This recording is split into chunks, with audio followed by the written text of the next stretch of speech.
تیار ہو گئے ہیں خان صاحب اس بات پر جس کی وہ ہمیشہ سے نفی کرتے آئے ہیں کہ میں نہیں بیٹھوں گا، میں نہ مانوں کہ رٹ لگائی ہوئی تھی لیکن اب مان گئے ہیں؟ وہ کسی نے کیا خوب کہا ہے، کفر ٹوٹا خدا خدا کر کے۔ گزارش یہ ہے کہ یہ ڈینائل موڈ میں خان صاحب بات چیت کرنے کے حوالے سے تو بہت پرانا ہے۔ اگر آپ یاد کریں 2011 کا جو لاہور کا جلسہ تھا اس میں بھی انہوں نے کہا تھا ان چور ڈاکوؤں سے بات نہیں کروں گا۔ اس کے بعد 2014 کا دھرنا لے لیجیے تو آپ کو پتہ ہے اس میں بھی چور ڈاکو یہ ایک ایسا لفظ ہے جو انہوں نے پوری قوم کو رٹا دیا تھا۔ جی، جہاں بھی پی ٹی آئی کے لوگ بیٹھتے تھے، جہاں بھی گٹ ہوتا تھا، وہاں پر چور ڈاکو کے جو نعرے ہیں وہ بلند ہوتے تھے، لیکن الٹیمیٹلی قوم کو پتہ یہ چلا کہ دیر آر نو ایکسیپشنز۔ اگر دوسرے چور تھے تو ماشاءاللہ ان کی جماعت کے لوگ بھی جو ہیں، یہ بات میں نے ہمیشہ کہی ہے کہ خان صاحب ذاتی طور پر انکرپٹیبل ہیں، میں اس کو دہرا رہا ہوں، ذمہ داری سے کہہ رہا ہوں، نہ انہیں خوش کرنے کے لیے کہہ رہا ہوں بیکاز آئی نو ہم پرسنلی۔ لیکن ان کے گرد جو کراؤڈ تھا، چاہے اس میں عثمان بزدار تھے، چاہے اس میں فرح گوگی تھی، چاہے اس میں ایک بے پناہ نام ہے جو لیے جا سکتے ہیں، انہوں نے کسر کوئی اٹھا نہیں رکھی، یہی ثابت ہوا۔ اور آج عدالتوں میں ان کے خلاف بھی مقدمات جو ہیں اسی طرح سے قائم ہیں جس طرح انہوں نے اپنے مخالفین کے خلاف کیے تھے۔ ایک بات تو یہ ہوگی۔ دوسری بات یہ ہے کہ یہ جو سیاسی یو ٹرن لیا ہے انہوں نے اتنا بڑا، جی، یعنی نانا کرتے کرتے بالآخر وہ اس پہ تیار ہو گئے ہیں۔ ہمیں اس میں ایک تو آپ نے یہ بتا دیا ہے کہ یہ چونکہ چیف جسٹس صاحب نے مشورہ دیا تھا ان کو اس وقت جب وہ لائیو پروسیڈنگ کا حصہ تھے، جو انٹرنل کورٹ کی تھی، نیشنل چینل پر وہ نہیں دکھائی گئی، تو اس وقت انہوں نے کہا تھا کہ دیکھیے بات چیت کریے، جو سیاسی استحکام ہے یہ آپس میں بات چیت کیے بغیر حل نہیں ہوتا۔ ہمیشہ سے یہی سنا ہے۔ تو ان کا مشورہ اب بظاہر انہوں نے مان لیا ہے۔ جی، اس کے بعد جو پیش رفت ہوئی ہے اس کے اوپر بھی بات کرتے ہیں، لیکن جو بات مجھے سمجھ میں نہیں آتی وہ یہ ہے کہ اس سیاسی مشورے کو ماننے کا پس منظر تھوڑا سا بیان کرنا بہت ضروری ہے۔ جی، آپ کو یہ اچھی طرح سے یاد ہے کہ جب سے اقتدار ان کے ہاتھوں سے گیا اور اس وقت کی فوجی قیادت تبدیل ہوئی، تب سے ہی وہ ایک رٹ لگائے ہوئے تھے کہ میں تو بات چیت کروں گا تو صرف ملٹری اسٹیبلشمنٹ سے کروں گا۔ جی، ایسے ہی ہے۔ اور اتنی دفعہ انہوں نے یہ کہا کہ پھر ایک انٹرویو میں انہوں نے یہ بھی کہا کہ میں تو تھک گیا ہوں کہہ کے کہ جناب مجھ سے بات چیت کر رہے ہیں، مجھے ملاقات کا موقع دیں۔ یاد ہے نا آپ کو؟ جی، یاد ہے۔ ان کی ہر اس کوشش کے جواب میں ادھر سے یہ جواب ملا کہ since we claim to be apolitical, یعنی ہم غیر سیاسی لوگ ہیں، جی، اس لیے ہم آپ سے مذاکرات نہیں کریں گے۔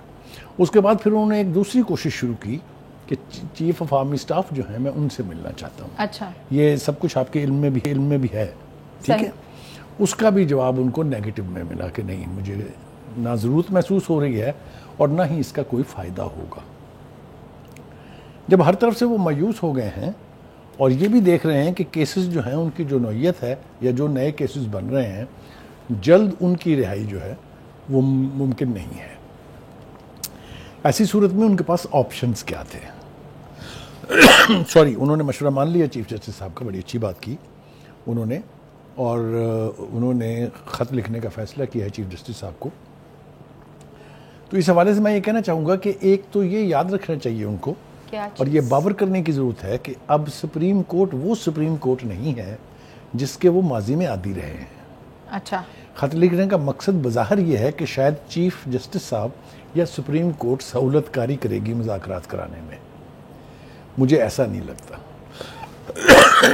سوری، آج گڑبڑ ہے۔ کوئی بات نہیں، سلیم بخاری صاحب آپ پانی لے سکتے ہیں۔ نہیں، وہ پانی لے لوں گا سر، لیکن نواز شریف صاحب کی بات کو بھی ساتھ ہی کوٹ ضرور کیجئے گا کہ وہ کہتے ہیں کہ ایک طرف سے ہٹ درمی تھی، ایک طرف سے ریزسٹنس تھی، اور اب آپ دیکھیں ساری ہی باتوں کا ہم کوشش کریں گے احاطہ کرنے کی، لیکن جن کو اتنے طویل عرصے تک چور ڈاکو کہا، وہ پہلی ہی ان کی جسارت پہ یا کوشش پہ تو فوری طور پر نوڈ نہیں کر دیں گے۔ لیکن ایک بات یاد رکھیں، یہ خان صاحب کی گفتگو کرتے ہوئے میرے خیال سے مشکل ہو رہی ہے، anyway، ہاں جی، کافی عرصے سے مسلم لیگ نون کی قیادت ان کو مذاکرات پر مائل کرنے کی کوشش کرتی رہی ہے۔ جی، اگر آپ کو رانا ثناء اللہ کے بیانات یاد ہوں تو وہ ٹیلی ویژن ٹاک شوز میں بیٹھ کے کہہ چکے ہیں کہ خان صاحب کو چاہیے پاکستان پیپلز پارٹی کے بارے میں بھی اسی طرح کی باتیں سامنے آ رہی تھی کہ یہ دونوں الحاق کر سکتے ہیں۔ باتیں نہیں سامنے آ رہی تھی، ان کے لیڈر جو ہیں آصف علی زرداری صاحب، انہوں نے پچھلی اسمبلی کے اجلاس میں شروع میں یہی کہا، انہوں نے انتخابات کے فوراً بعد یہی کہا، ان کے بیٹے جو بلاول زرداری صاحب ہیں انہوں نے بھی 2 مرتبہ یہ پیشکش کی اور پیپلز پارٹی کی پوری لیڈرشپ جو ہے وہ یہ کہتی رہی ہے کہ ہم بات چیت کرنے کے لیے تیار ہیں. نہ صرف یہ, اگر آپ کو یاد ہو تو ابتدا میں تو انہوں نے کہا کہ آئیے مل کے حکومت بناتے ہیں, ہم آپ کے ساتھ تعاون کرنے کے لیے تیار ہیں, اس لیے کہ آپ قومی اسمبلی کی سنگل لارجسٹ پارٹی ہیں. I remember that. You remember? لیکن اس کو بھی انہوں نے کہا چور ڈاکو, لہٰذا وہ موقع بھی انہوں نے ہاتھ سے کھو دیا. اب دیکھنا یہ ہے کہ ان کے اس خواہش کے پیچھے کہ میں اب مذاکرات کرنے کے لیے تیار ہوں, وہ کچھ سیاسی مبصرین کا خیال یہ ہے کہ فوجی قیادت کی طرف سے مایوس ہو کر اور سپریم کورٹ میں اپنے حق میں باتیں نہ جاتی دیکھ کر اور جو ہائی کورٹس ہیں وہاں پر قیادت کی تبدیلی کو مد نظر رکھتے ہوئے خان صاحب نے الٹیمیٹلی یہ فیصلہ کیا ہے کہ وہ اب مذاکرات کی میز پر بیٹھیں گے. لیکن جو ان کے لیڈر آف دا اپوزیشن ہے قومی اسمبلی میں, عمر ایوب صاحب, وہ ابھی میں دیکھ رہا تھا یہاں پر پروگرام میں آنے سے پہلے کہ ان کے ٹکٹس چل رہے تھے, انہوں نے کہا کہ جی پہلے تو آپ رہا کریں نا جی بانی پی ٹی آئی کو, پھر کریں گے بعد مذاکرات کی. اب یہ ایک بات تو انہیں یہ باور کرنی چاہیے کہ اب آپ اپنی ٹرمز ڈکٹیٹ کرانے کی پوزیشن میں نہیں ہیں. یہ اتنا بڑا دعویٰ صرف ان کے خط لکھنے پر آمادہ ہو جانے سے کہ ان کے سارے کیسز ختم کر کے ان کو باہر آزادی دے دی جائے, یہ میرے خیال سے نہ ہونا ہے, نہ ہی اس کی خواہش کی جانی چاہیے. دوسری بات یہ کہ وہ کہتے ہیں پہلی سٹیج پر تو خان صاحب کو چھوڑیں, پھر اس کے بعد باقی سارے مقدمات بھی واپس لیں جو آپ نے ہماری پارٹی کے لوگوں پر بنائے ہوئے ہیں. اس میں majority of the cases are linked with 9th میں. کہ ملک کو درپیش معاشی مشکلات اور سیاسی عدم پر بھی بات کریں گے. یہ ابھی ہوا ہے سیاسی عدم استحکام اور معاشی, یہی تو میرا سوال ہے کہ اب دکھائی دے رہا ہے اور اتنی دیر اندر بیٹھ کر دکھائی دے رہا ہے. جو میں نے آپ کو عرض کیا, آپ ذرا اپنے ذہن کو اس کے گرد گھمائیں کہ بالآخر ان کا خیال یہ تھا کہ کوئی نہ کوئی سٹیج ایسی آئے گی کہ فوجی قیادت جو ہے وہ سیاسی صورتحال میں در اندازی کرے گی اور اس وقت ہم پھر کھل کے کھیلیں گے. وہ چونکہ منظرنامہ بنتا دکھائی نہیں دے رہا ہے انہیں, اور ان کی تمام تر کوششیں بھی اس حوالے سے ناکام ہوئی ہیں. اور دوسری بات یہ ہے کہ وہ جیسا میں نے کہا کہ سپریم کورٹ جس طرح سے پہلے سہولت کاری کرتی تھی, اب آپ مجھے جس طرح سے دیکھ رہی ہیں مجھے لگتا ہے مجھے بتانا پڑے گا وہ کون کون تھے جو سہولت کاری کرتے رہے. تو شروع ہم کر لیتے ہیں ثاقب نثار صاحب. ٹھیک ہے. اس کے بعد آپ کو پتا ہے آصف سعید کھوسا, گلزار صاحب, بندیال صاحب. کیا ہوا, میرا نہیں خیال کہ اسے دہرانے کی ضرورت ہے. قوم کو اب تک پتہ ہے کہ کس طرح کی سہولت کاری ہوتی رہی ہے, کس طرح سے وہ بس کے کنڈکٹروں کی طرح کہا جاتا کیس میرے پاس لے کے آؤ, سڑکوں پہ چوک میں طے نہیں ہونا. یہ ہے زیب دیتا ہے چیف کسی بھی سپریم کورٹ کے جج کو, مجھے ذرا بتائیے. بٹ ایسا ہوا ہے, وہ صورتحال اب نہیں ہے. چاہے تو وہ قاضی فائز عیسیٰ صاحب کا ارادہ ہے, چاہے اس کے بعد وہ سید منصور علی شاہ صاحب ڈپٹی جسٹس بنیں گے, تب بھی ایسا نہیں ہوگا. دوسری بات یہ ہے کہ وہ جو اپنی مرضی کے بینچ بن جاتے تھے, اپنی مرضی کے ججز اس میں آتے تھے, وہ بھی قصہ تھوڑی مجھے تشویش ہو رہی ہے آپ کی بات سن کر. ایک آدمی کے بس کی نہیں رہی. مجھے تھوڑی تشویش ہے بخاری. وہ کیا ہے؟ اگر بانی گئے ہیں بانیے پی ٹی آئی, تو کیا باقی لوگ مانیں گے نہیں؟ دیکھیے یہ آپ جس طرف اشارہ کر رہی ہیں وہ ایسے لگتا ہے جیسے انہوں نے پوری قوم کے باپ پر کوئی احسان فرمایا ہے یہ خط لکھنے کا کہہ کے. ایسا منظرنامہ نہیں ہے. اب ان کو یہ کسی نے ڈھنگ کا مشورہ دیا ہے کہ آپ ارریلیونٹ ہو جائیں گے اگر سیاسی پروسیس سے آپ باہر رہیں گے. تو اگر اب یہ ہے تو پھر اس کے لیے آپ کو پتہ نیت ہونی چاہیے. اگر نیت نہیں ہے تو کوئی بھی مشن, کوئی بھی پروجیکٹ کامیاب نہیں ہو سکتا. اگر وہ نیتاً یہ چاہتے ہیں تو سیاسی حل ہے, ہر چیز کا سیاسی حل ہے. میں تو یہ کہتا ہوں کہ آپ انگیج کریں سیاستدانوں کو اور کہیں کہ یار یہ الیکشن چونکہ کنٹروورشل ہو چکا ہے, لہذا let us go for fresh elections. ہاں کیوں نہیں ہو سکتا؟ کیوں نہیں ہو سکتا؟ کیوں ہوگا؟ اس لیے ہوگا کہ اگر واقعتاً نیت جو ہے پاکستان کو اس سیاسی عدم استحکام سے نکالنے, پھر ایک شخص کی خوشی کے لیے ہم کہہ دیں ہم انتخابات کرائیں گے. دیکھیے یہ بالکل آپ کی بات ٹھیک ہے, لیکن اس میں جب بات چیت کے ذریعے آپ یہ بات کریں گے تو ایک آدمی کی نہیں مانی جائے گی. کنسنسس ہوگا دعا کے بعد آپ دوسری طرف آپ دیکھیں نا, کنسنسس ہوگا تو ایسا ہوگا نا. ہاں جی. یا اگر میں یہ کہہ دوں کہ اللہ کرے آپ سب مر جائیں تو کیا سب مر جائیں گے؟ وہ تو اللہ کی مرضی ہے نا جی. تو اس لیے میرا خیال سے اس کو اپریشیٹ اگر ہم نہیں کریں گے تو بہت زیادتی ہوگی. جی ٹھیک ہے, نیت پر شبہ نہیں کرنا چاہیے. ٹھیک ہے. لیکن اگر یہ واقعتاً مذاکرات کرنے کی نیت ہے تو یہ خط جو ہے یہ چیف جسٹس کو لکھے جانے کی بجائے دو بڑی پارٹیوں کے سربراہان کو لکھا جانا چاہیے تھا. یہ میں آپ کو ایک ذمہ دار پولیٹیکل اینالسٹ کے طور پہ کہہ رہا ہوں. تو پھر کیا سپریم کورٹ کو ایز اے میڈیٹر وہ بیچ میں رکھنا چاہتے ہیں؟ ماضی کے تجربے کے تحت رکھنا چاہتے تھے نا. ایسا نہیں ہوگا. قاضی فائز عیسیٰ صاحب میڈیشن نہیں کریں گے, نہ ان کو کرنی چاہیے, اس لیے کہ سپریم کورٹ کا یہ کام نہیں ہے.